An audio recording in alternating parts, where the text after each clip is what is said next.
School had just started a few weeks ago. The three of us, Al D'Angelo, Brad Conley and I, Dan Carlisle, always took every opportunity to sneak off for a scuba weekend, and Labor Day was no exception.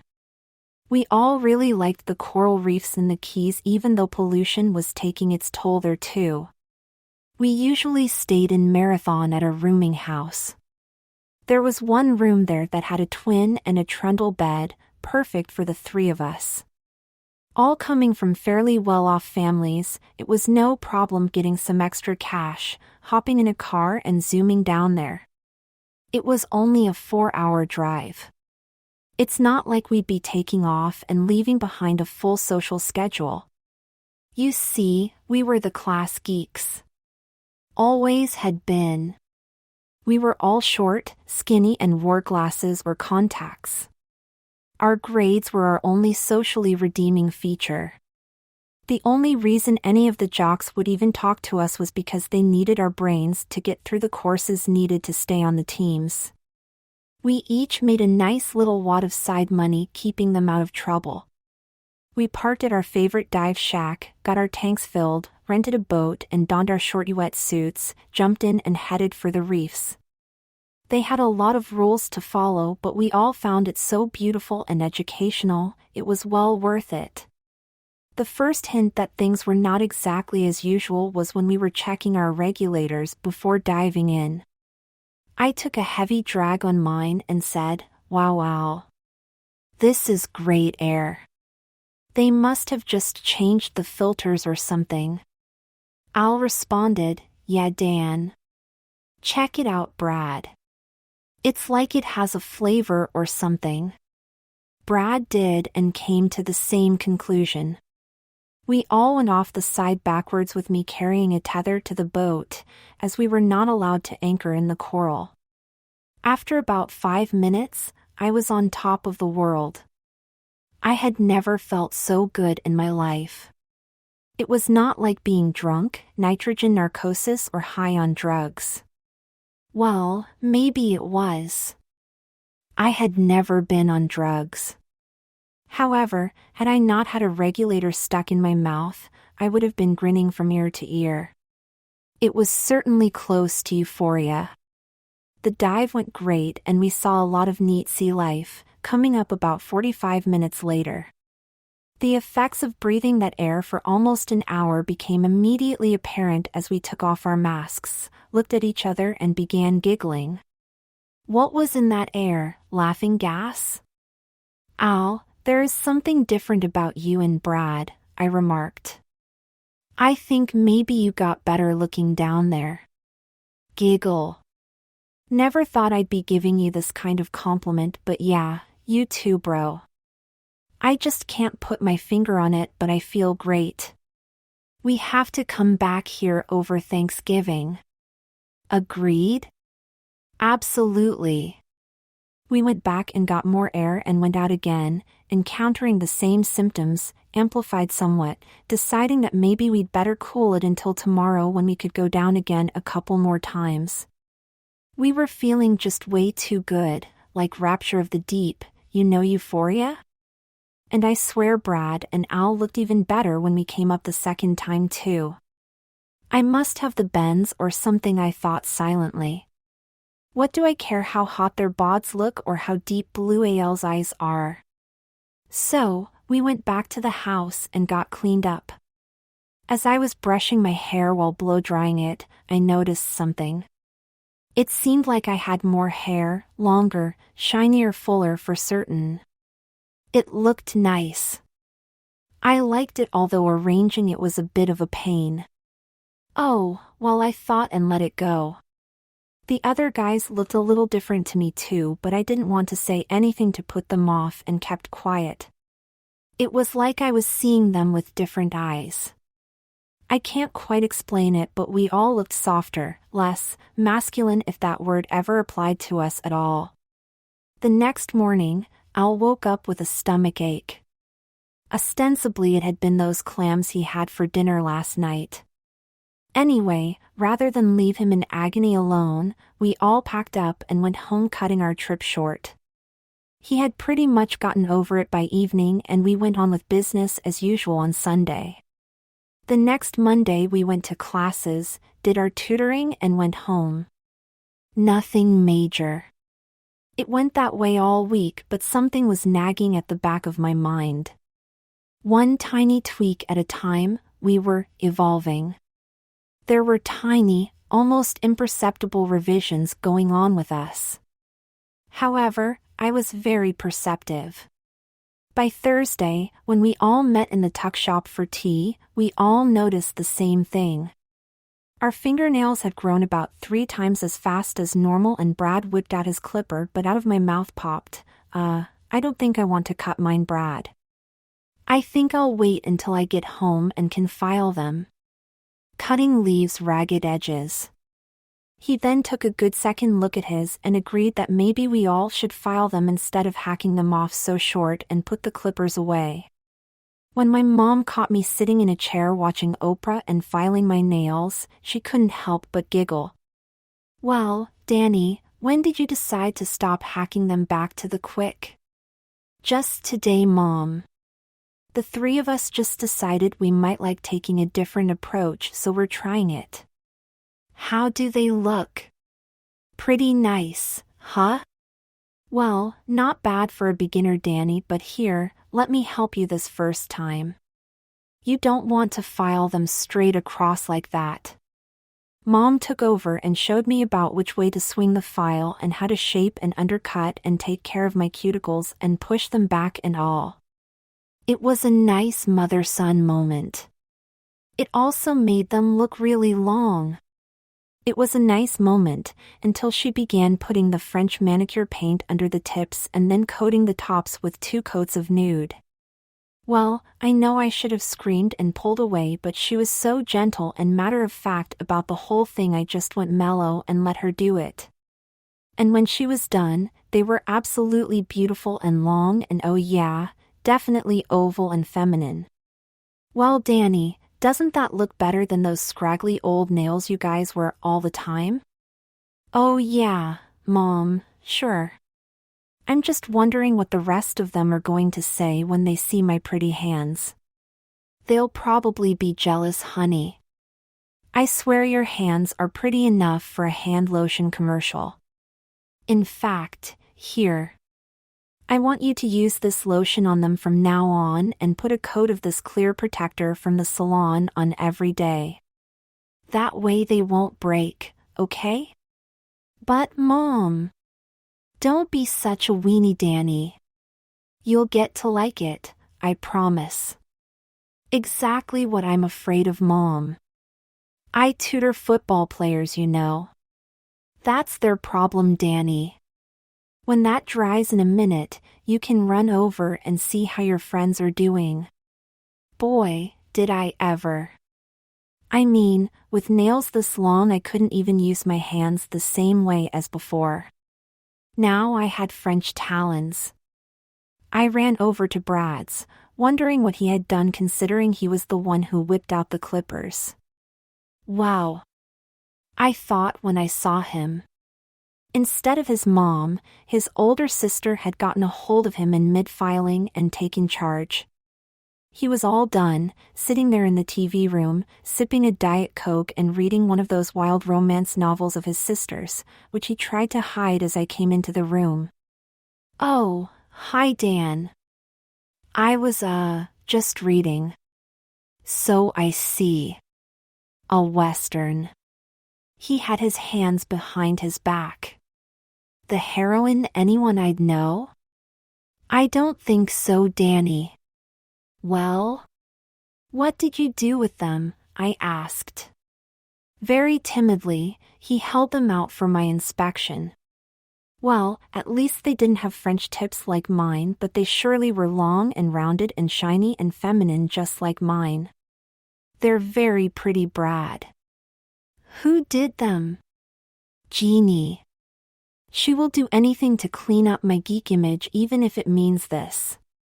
And I just know if I try to cut them now she will absolutely beat me into a pulp. So the pretty nails stay?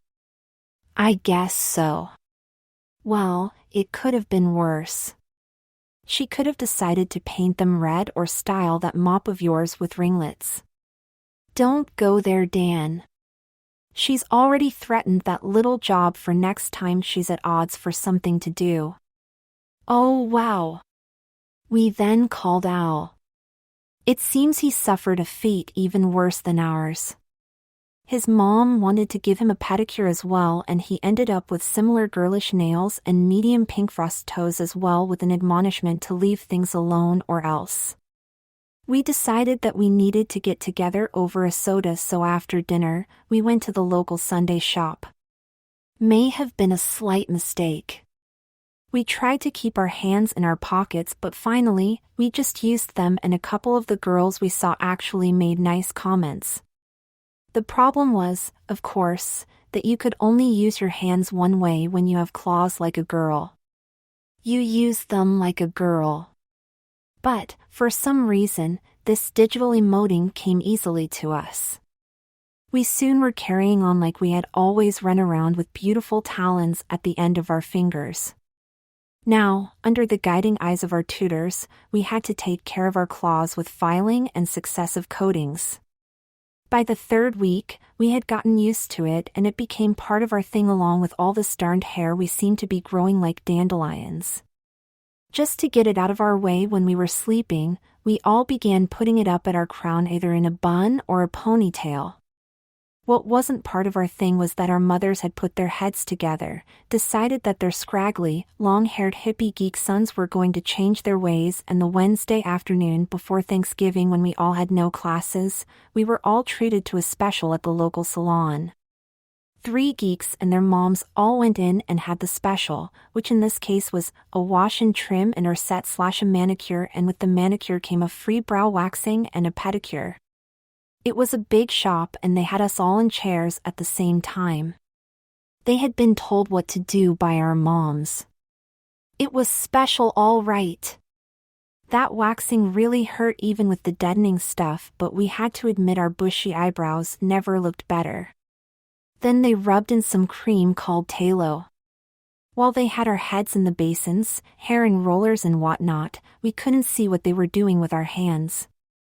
We assumed just more of the same.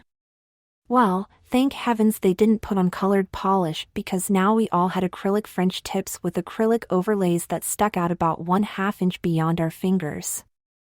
Clear or not, there they were, shiny and beautiful. And our hair. God!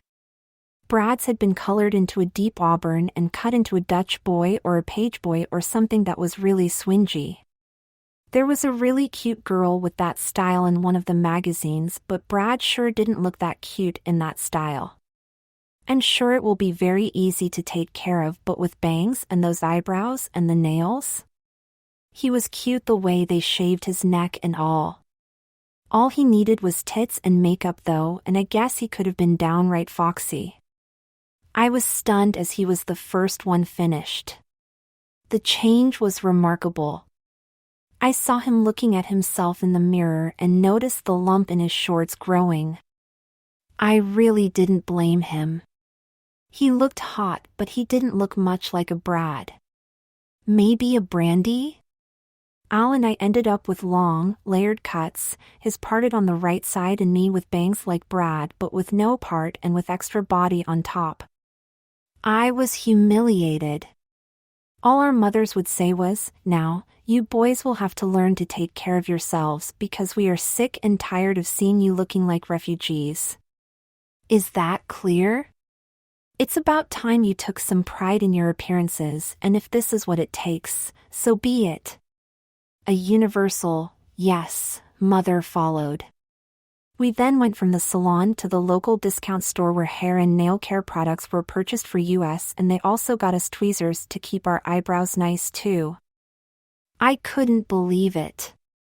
Here, we had been going along so nicely looking like bums in sloppy jeans and t-shirts with nobody paying us a mind, and now everyone would be looking at us wondering what is it? Well, with some prodding and coaching, we got the hang of taking care of hair too, not that we wanted to, but we did get some nice comments on it, again from girls at school. I found I really liked that hairdeeny thing but a braid down the middle of my back.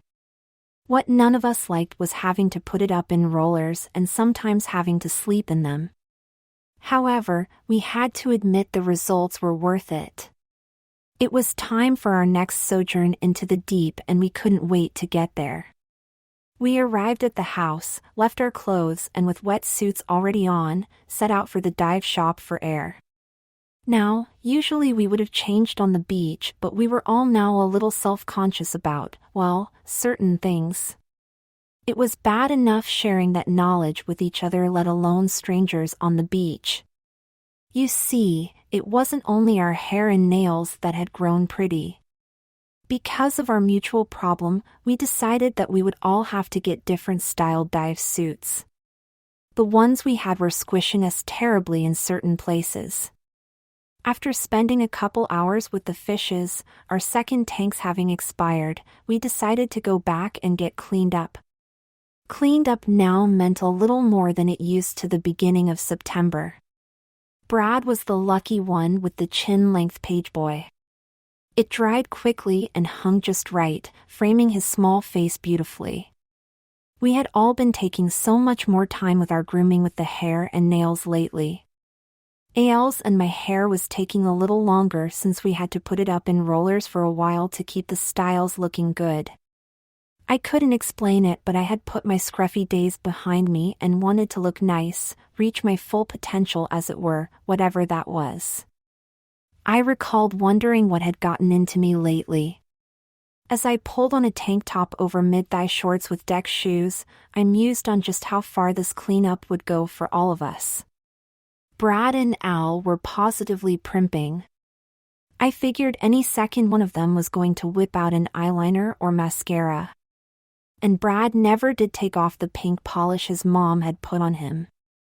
In fact, he had bought some in a raspberry color he liked and put it on himself. Not only that, but he wore his lightweight, two-strap unisex sandals so his toes would show. At least, I think they were his. Those straps seemed awfully delicate. What was he up to? Sexy hands, sexy feet? What next? We went out and roamed around town and found ourselves window shopping in places we never would have imagined we would look. I mean, I never looked into a women's wear window in my life before today, but we surely did. We stopped. We stared. And we made some of the oddest comments to each other, call it discoveries for want of a better word. If I didn't know these guys better, I'd wonder if they were really guys. Since I wasn't attracted to guys, I put away what I'd been thinking. I guess it's not important. And at the shoe store, we always only looked in the right side window, but this time, we looked in both, mostly the left, the women's side. Not only that, we had opinions. We pointed. We made comments about cut and color and heel height and style. We had opinions about everything we looked at that day. I never knew I had an opinion about women's clothes or footwear. We also kidded Brad about how his painted feet would look in a specific pair of high-heeled sandals. His retort? Yeah, they're cute. Maybe you're right. We headed off for dinner around 6, but instead of the usual fast food, we went to one of the seafood houses for a sit-down meal where we gossiped like a bunch of hens. Remember, think pretty hands. It was so odd. I just had to say something. Hey you guys. Have you listened to yourselves during dinner? Or, for that matter, the amount of time it's taking, the tiny bites we're taking, your all too good table manners, or the way we're using our hands? Well, yeah. So? Got something against self-expression and good manners all of a sudden, Danny? Oh, no, Brad. Not at all. Your hair and nails and all are lovely, Brad. I'll get over it, probably. It's just, I've never heard us so talkative and about clothes and shoes, of all things. More importantly, about girls' clothes and shoes. Like, I never knew any of us gave a flip. It could just be that we're developing some taste for a change, Danny, said Al. Heaven knows our moms have been on us long enough about it. It's certainly an interesting taste then, comrades. That sundress in Schrader's was really cute. As we got ready for bed that night, having to share 2 queen-sized beds as the other room wasn't available, I couldn't help notice Al's body. Something was subtly different. The entire picture of both of them was different, like there seemed to be more of this or less of that, and the hair and nails just confused the situation more. I think their eyelashes had even gotten longer, and with the tweezed brows, well, I just couldn't figure it out. We slipped into the new lightweight nylon pajamas we bought from that nice lady while we were window shopping at Gale's Fashions, got into bed and put the lights out. That was another thing. As I was drifting off, I relived that incident. We had stopped in front of this small specialty shop. There was obviously only one woman on duty, and the window was filled with, well, a lot of soft, pretty things including nightwear.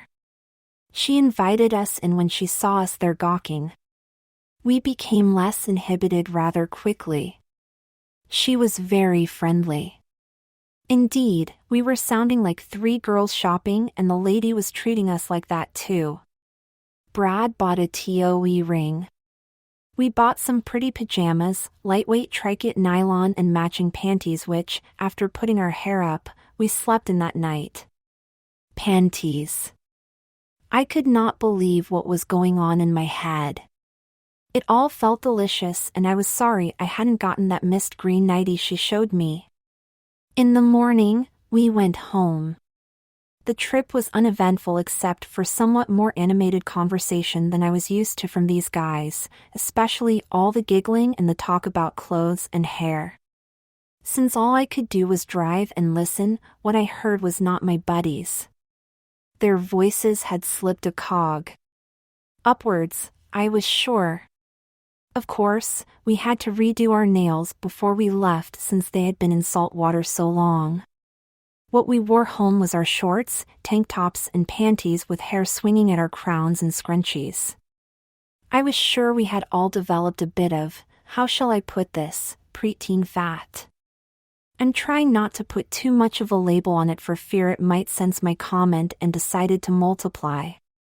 The time between Labor Day and Thanksgiving passed with the ever-present classes and homework. I was glad we were all living at home because I think we would have been a little out of place in a dorm. The strangest part of the time was when we had a sleepover at my house. I mean, since when do guys have pajama parties? And what snazzy pajamas! All 3 of us seemed to be evolving in less subtle ways during the ensuing weeks.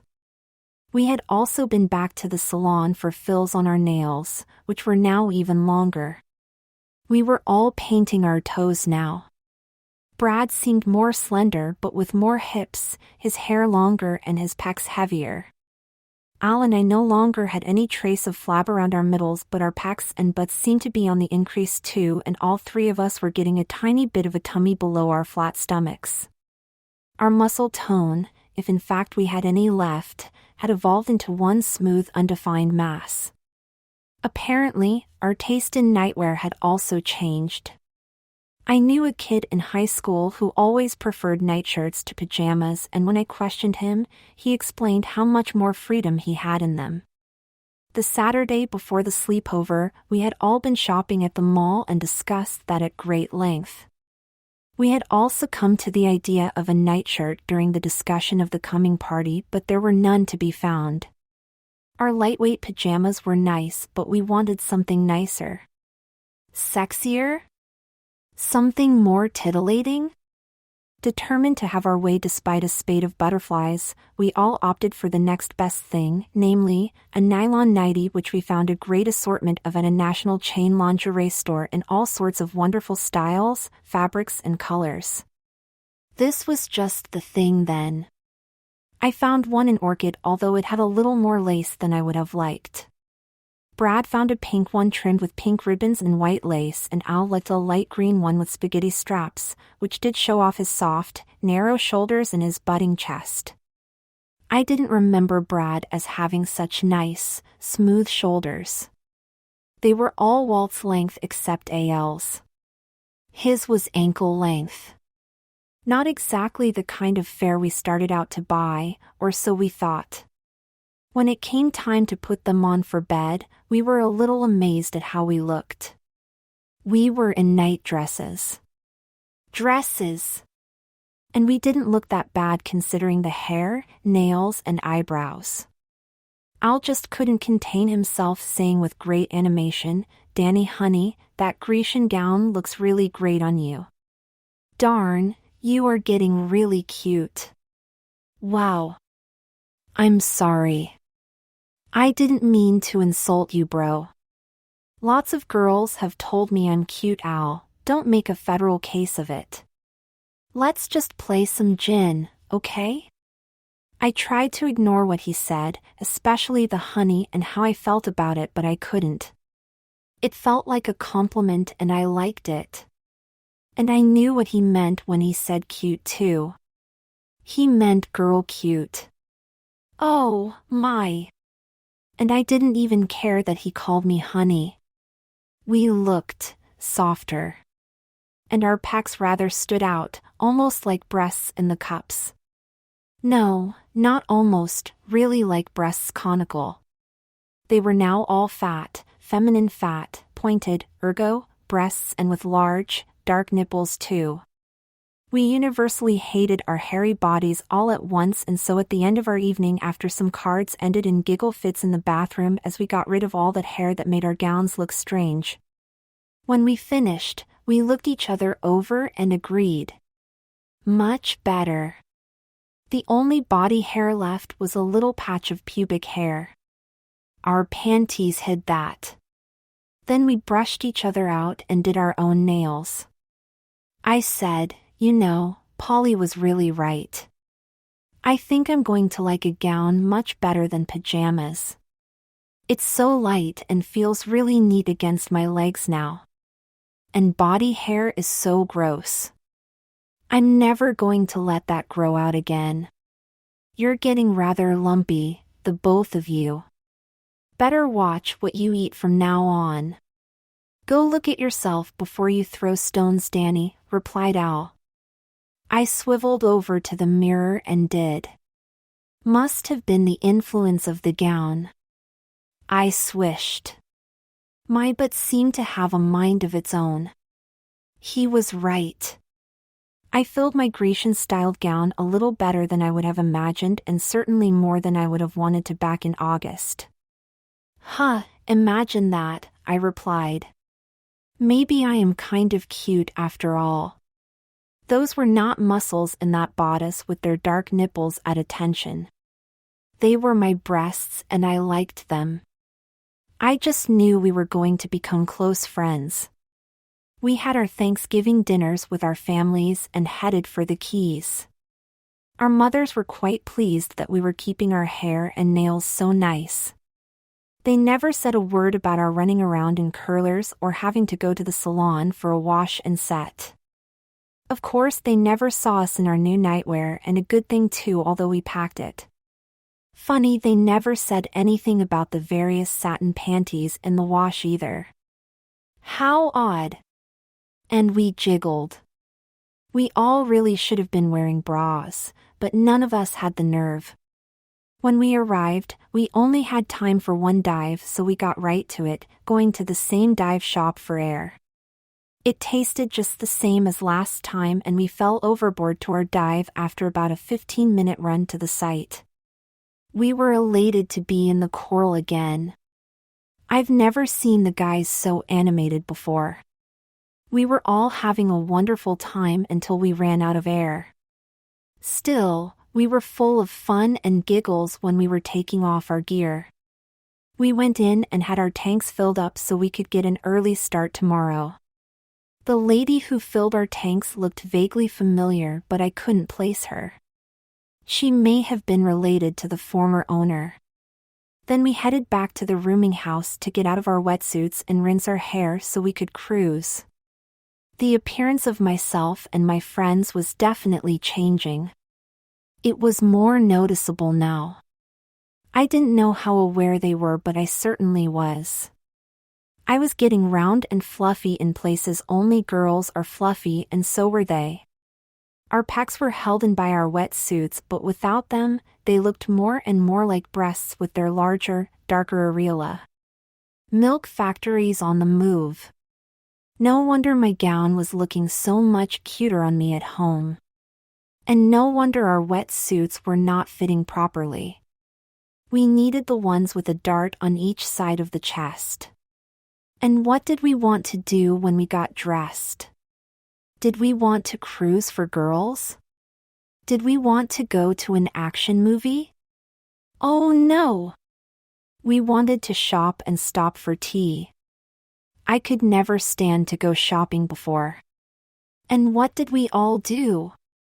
We painted our toenails and wore sandals. We were driving my convertible and we all had our hair tied high with scrunchies.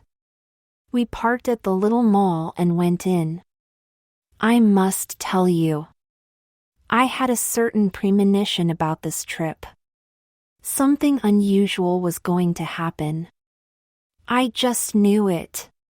Didn't have long to wait either. We stopped in front of a window and pointed to this and that. We entered the shop. The saleslady said, in all apparent seriousness, "Hello, girls. How can we help you today?" Now, right from the outset, we were a bit shocked. We'd never been actually called girls before by a shopkeeper, even though it was obvious that we displayed many of the telltale signs of womanhood. Neither had we ever taken an interest in anything so blatantly feminine, but it felt incredibly natural. We'd also never been calmer, as Brad said. "We'd like to see some pretty lingerie, please." He sounded so girlish and so sincere. The lady, whose name was Andrea, set about her task of satisfying her customers, and to my amazed eyes, we all ended up walking out of there wearing well-fitting bras and satin panties and carrying bags with more of the same and other goodies like teddies and thigh-high hose. In fact, we wore a pair of hose out of the store with our deck shoes. We had cleavage showing in the low-cut blouses we had bought there. We also picked out several rings and wore them. When we got back out into the main aisle, I asked Brad, "What in the world did we just do in there, Brad?" "I'm sorry, dude. I think I'm beginning to get off on this girly stuff. Something just snapped when she said girls, and wow, look at us. Don't you just love it? You're cute. We're cute. We're babes. Not yet, we're not, but I have a feeling that we're going to be very soon. What in the world are we doing, guys?" I never knew we collectively had a girlish bone in our bodies I might add, that are taking on a whole new flavor. Al came back with, "It appears we like nighties and shaving our legs more than we planned," giggle. And frankly, girls, if I'm going to be lumpy and with cleavage, I'd like some prettier things to cover my lumps. Now, all in favor, follow me. And off, he went for the nearest dress shop.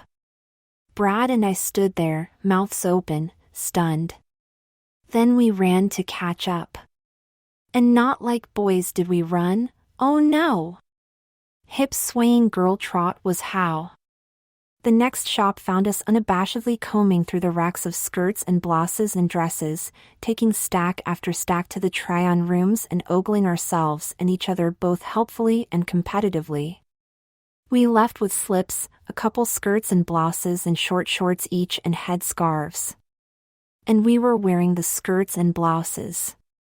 Our sandals just did not cut it with skirts as far as we were concerned, so we had to go to a shoe store at once. We all purchased a couple pairs of flats and mid-heels, but we ogled the high heels in the window like a bunch of preteens who couldn't wait to grow up so they could dress like mommy. We wore the flats.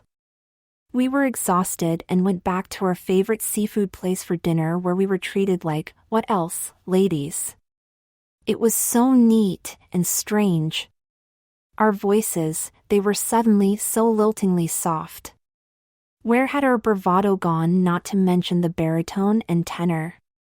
It became bravada and alto. On the way back to the motel we were talking a mile a minute with a lot of giggling intermingled. We put the top down, put on our headscarves and cruised home. Some boys tried to pick us up. Imagine the nerve. Dummies didn't know we weren't really girls. We didn't sound like girls, did we? Yes, I suppose we did. Our voices were just too high to be boys any longer. As we bathed that night, we all got rid of the last vestiges of manly hair under our arms and we cleaned up each other's neck hair. None of us seemed to have much body hair lately. No one seemed embarrassed to be seen in her new shell either. In fact, none of us had shaved our faces since we got there. There were some very genuine butts and bosoms in panties and bras in that room with very tiny bulges in front. It was Al and I in the one bed that night and Brad was alone. When I woke in the morning, Al was spooning me. He had his right arm under my right arm and his right hand was gently around my right breast. I didn't know what to do, but my nipples did. They came to attention. Neither did I know how I felt about that, so I gently moved his hand, but as I did, he woke up with his nose snuggled in my hair mumbling, "Morning, honey." I finally determined that all this wasn't that bad, but just then Brad was standing at the foot of the bed saying, "Well, don't you girls just look darling, Alicia and Danielle? Comfy are we?" She added a flip of her now longer hair and a jaundiced eye for effect. I didn't know how to respond to that. I'd been caught spooning with my friend and had just been rechristened with, let's face it, a fitting, girlish name, Al too. And then I realized that I had just mentally referred to Brad as she. So I said to Alicia, "What do we do, Alicia? Beat her up now or let her get away with it?" "I'm too tired to beat her up, Danny. Let's just give up and go diving, okay?" "All right, but will you unhand my breast so I can get out of bed?" "Oops. Sorry." "Sure, hon, don't know how that happened. You were asleep. No offense. Besides, I liked it." Smile. So, we fixed our hair into high ponytails as we did not wear hoods, got into our wet suits and wet shoes and headed for the park. We already had our wonderful air, so we got a boat, went out, found a spot and dived in. After we ran out of air, we went back in and got some more for a second dive, knowing our stomachs were crying for food. At the dive shop, the owner greeted us with, "Hi ladies. Back for more air? Great air, isn't it? Got a whole new system since you were down last spring." Yes sir. Bobby, is it? It's really great stuff. That ISU, isn't it, Bob? We love it, but it seems to have some side effects or something. In fact. Yes, I know all about the Air Girls. I'm a diver too, you know, and I've been using it for 6 months at least once a week. Just look at me. In fact, you may as well get used to calling me Bobby with an I because Robert has gone fishing and isn't coming back, I'm afraid. And you may want to reconsider your wetsuit styles. I think you're going to need women's suits or you're going to choke your boobs. Yes, you'd better show us some new ones, Bobby, please. And so, while we were in the process of looking and trying on better-fitting wetsuits, so, what's causing this, Bobby? We've had the EPA and OSHA down here and even they can't figure it out. We're locked into the outfit that made the system, but we have changed all the filters not once but twice. Nothing seems to help, but they are still letting us operate and recoup our investment. Don't you think it would have been nice to warn us first? We seemed to be in some kind of sex change time continuum or something. Well, that's the way I felt originally, and then the guys who bought the air just seemed so happy with themselves and their new personalities that I just let go of it, and so far, nobody has sued me. I know you feel wonderful, and my clientele certainly is the prettiest in the area, yourselves included, I might add. And with the girls, it just seems to make them more girlish and accepting of what's happening to their guys. It's a win/win situation. I haven't lost any customers, but then again, not many guys dive from here anymore because pretty soon, they aren't guys anymore. Is it going to get worse? By worse, you mean complete? Yes, exactly. Come on back into my living room for a minute. You deserve to know. You've been coming here for years. Now, Bobby's general build on her now 5 feet 5 inches frame was obvious, but then she pulled down her bikini bottom and that was worth 1,000 words. Oh, my God, Bobby. You're really a woman. And a real redhead. Giggle. Does that answer the question, ladies? Our parents are going to have a hemorrhage, said Alicia. How soon? I have no idea. Soon though. It only took me 6 or 8 dives. The final stage happened while we were sleeping. Maybe your parents won't go into orbit though, Al. Alicia. Right. I'm giving out these little disposable oxygen bottles for emergencies like that. They're good for about 5 minutes each. Apparently, the company is aware of the effects of their air pumps, and all you need to do is offer a few gulps of this, whatever it is, to anyone that starts hyperventilating and they mellow right out. It's amazing. Of course, it's not oxygen, and I don't believe it is the same air either. At any rate, I tried it on my wife and she's still with me. Here, take a half dozen to be safe. I get them free and I've got cases of them. You can have more if you need them. Well, girls. Let's get some more super air and get back down there. No turning back now, eh? I really like the way this new suit fits. Thanks, Bobby. We emerged from our 6th exposure to this wonderful air knowing we were more aware of sight, sound and color. And color was on our minds as we put on our blouses and short shorts with our flats back at the motel and headed back downtown. This time we headed to the local salon where they made us appreciate our newfound femininity. We got complete makeovers replete with perms and new acrylic nails, and we all got our ears pierced twice. We didn't realize that would cut our diving trip short, as we couldn't go back into the sea with wounded ears, so we went home after acquiring a few more things at the local stores and a few more accessories at Bobby's dive shop. Just a few more things were all we got, a blouse, skirt, dresses, and several pairs of high heels to go with the dresses. I got some highlights. Bradley got rechristened Lee at her own request. Our boy voice is gone. Totally girl now. That air washing over our vocal cords took care of that nicely. Adam's apple's gone. Our bosoms blossomed along without butts. Our faces softened almost beyond recognition. Only those who knew us really well would recognize us now. And also, of course, as soon as we got out of the salon, guys started hitting on us. That was kind of fun and worrisome. Was I digging guys now?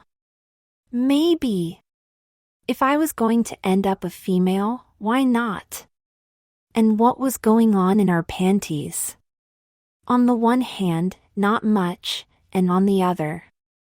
Well, I don't want to even go there. Let's just say that we could now wear the most revealing skin-tight shorts or jeans and not reveal a thing, okay?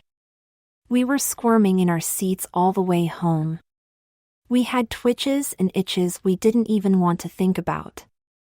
It wasn't waiting for our sleep. It was happening now, in the car. This was going to be some homecoming. And how are we going to get back into classes as Alicia, Danny, and Lee? We certainly had more questions than answers. We tried hard to figure it out on the way home. 4 hours wasn't really long enough to fine-tune everything.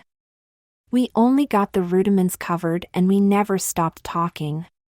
First, we attacked the problem of what we were wearing. We were, for this mission, over the top.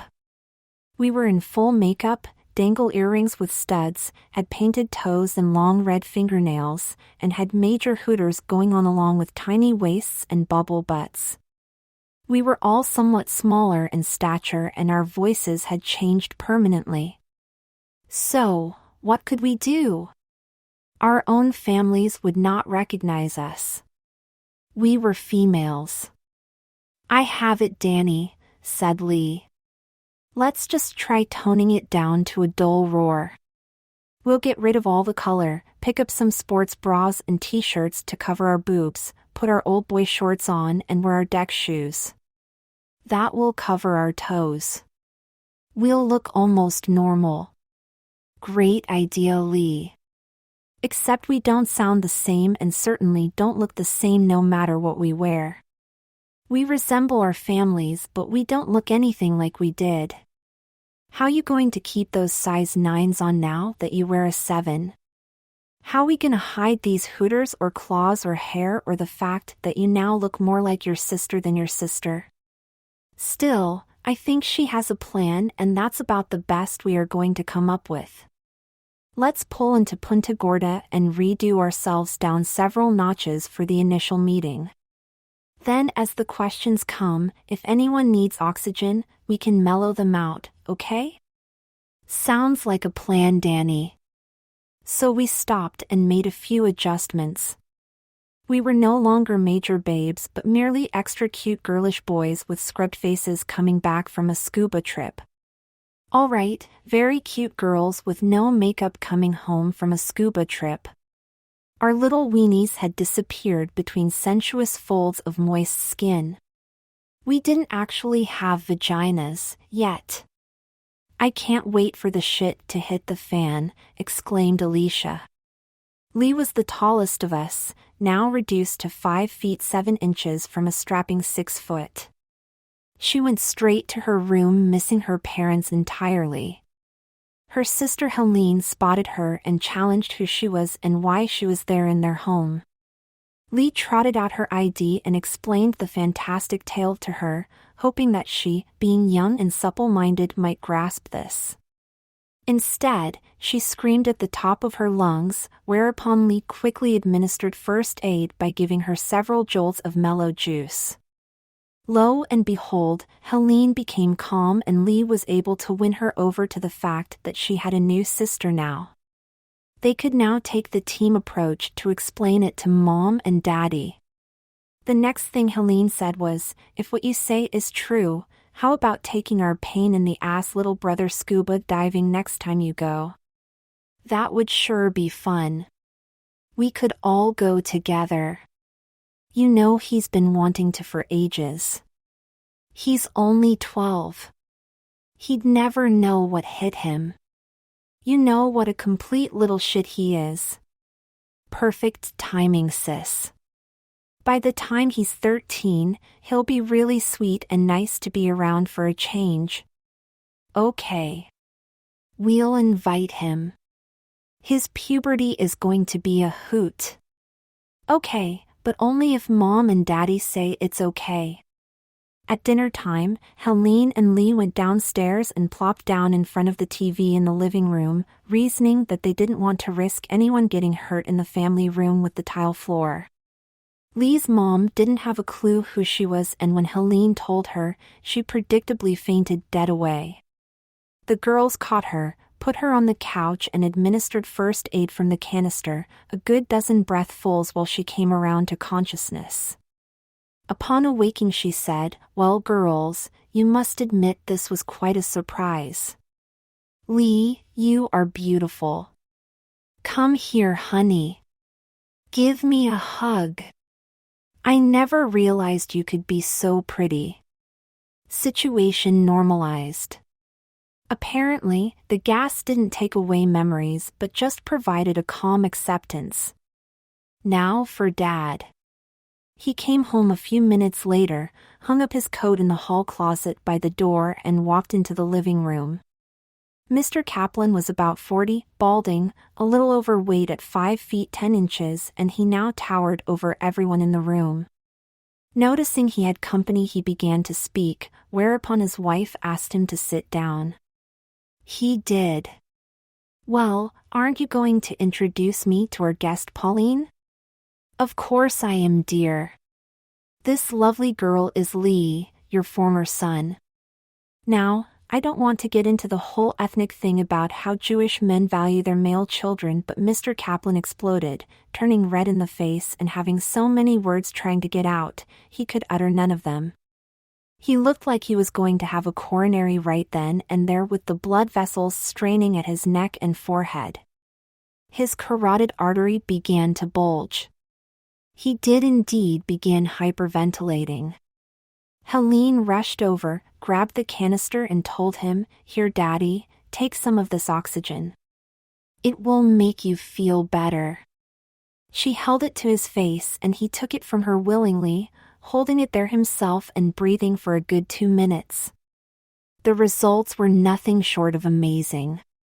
"Well, what do we call you now, dear?" "Now I have 2 beautiful daughters." "This is wonderful, isn't it, Mother?" Just then, Jason came home from Little League and threw his glove in the corner.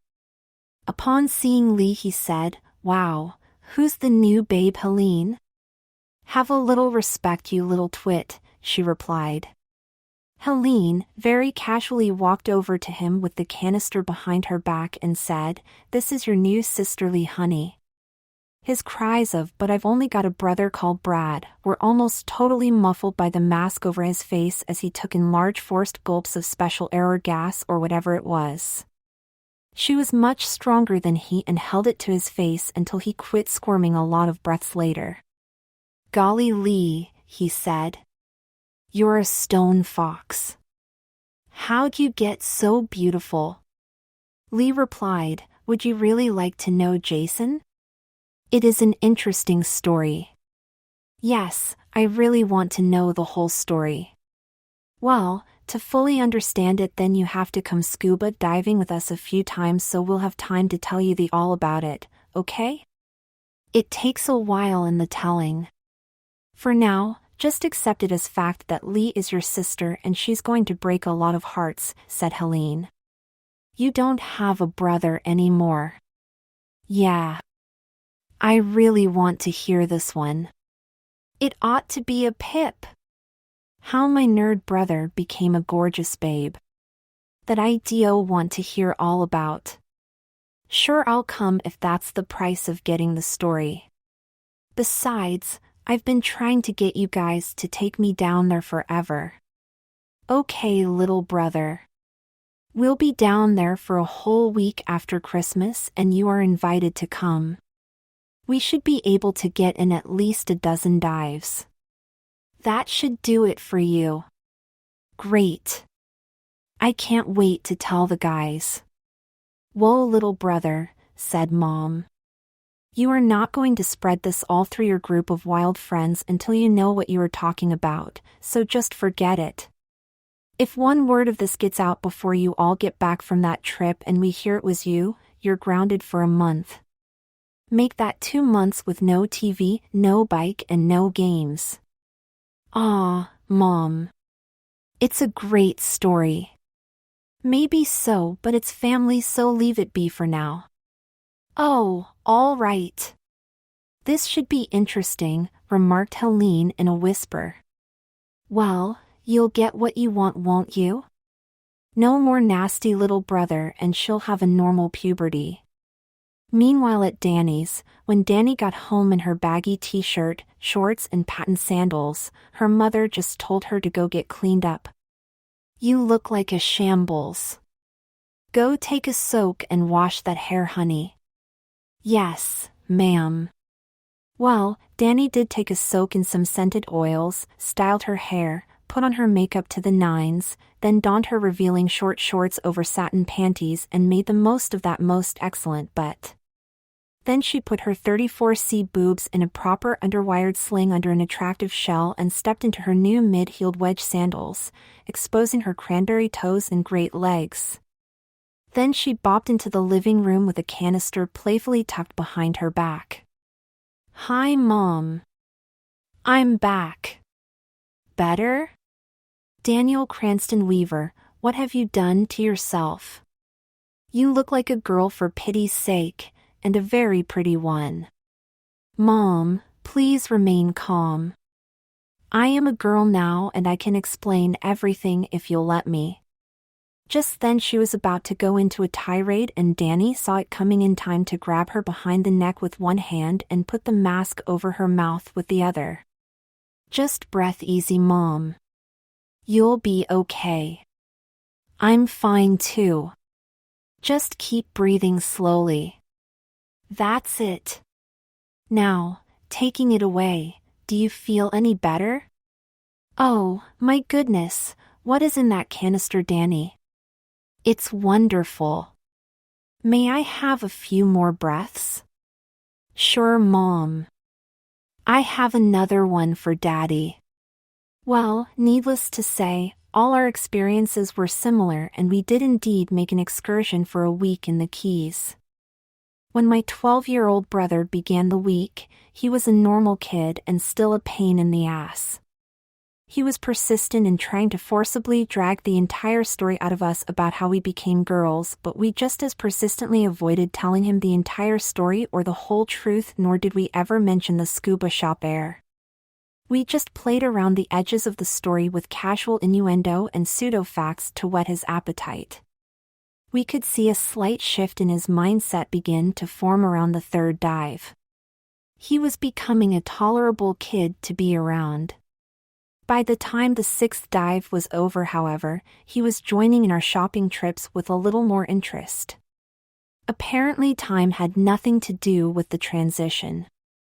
It had to be about the volume of this strange air that passed through your lungs and every capillary of your body. Since his body mass was less, the air didn't have to work as hard or as long. Jason didn't really see it coming, but we all noticed how he was beginning to get rounder, not to mention sweeter and a bit swishy. Beginning that day, we insisted that he stay with his older sister, Helene, as he was getting very girly and she could guide him better than we. I took pity on him and bought him some new shorts because his were getting so tight. And he was getting a little jiggly in the chest too. One more day and he should be in a training bra. His thighs were filling in and he was now devoid of any muscular definition. His face, once rather cherubic, was now becoming cute in a sweet, girlish way. However, since the only time he looked in a mirror was to comb his hair, none of this had hit him with full force yet. He thought he was acting perfectly normal, which was true if you factor in his new disposition. Finally, after the 10th dive on the 5th day, we came up to the surface, and when we got out of the water, it was obvious that Jason was a goner. His hair, long before now, was longer still and now reached his shoulder blades. His bottom and bosom had become quite obvious even under the boyish wetsuit, and his movements quite girlish. He now walked like a girl, emoted like a girl, and was turning out to be very cute and sweetly dispositioned, which was the hoped-for result. When we took off our shorty wetsuits, he finally discovered the entirety of his new body and screamed. There was now only the tiniest lump in his trunks, and he really needed a girl's swimsuit. His large, brown areola and nipples were indecently hard, exposed and pubescently conical. "Well," said Helene to Jason, "now you know how you got a new sister, don't you? I'm sure you'll want to spread the whole story all over town just as soon as we get home, won't you? Giggle, take an ad out in the paper, why don't you? We'd better get you to a store in a hurry and get you some appropriate clothing, don't you think, little sister? What shall we call you now?" "I really think the first place I need to go is a bathroom," she squeaked. "I'll go with her," said Helene. My brother didn't skip a beat at being called her. When in the girls' room, our new sister took down her wetsuit and saw the damage to her chest with its budding-a-cup breasts. Then she pulled down her suit all the way, revealing her boy's Speedo. Once in the stall, that came down and a shriek could be heard outside the bathhouse. Helene, it's gone. I'm a girl. Yes, honey, we know. We're sorry, but you just had to find out the hard way, didn't you? Now, about a new name. I like Marianne. You didn't have to think about that for long. If you want the truth, I've been thinking about it since yesterday. I've been feeling awfully. Am I cute? Will boys like me, Helene? You are major cute, honey, and they're going to be all over you by your next birthday. I think I need to do some serious shopping, sis.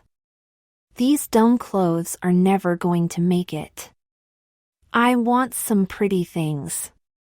We thought you might say that. The other girls are waiting. Let's go. And that is the story of how a real pain in the ass became a major teen fox.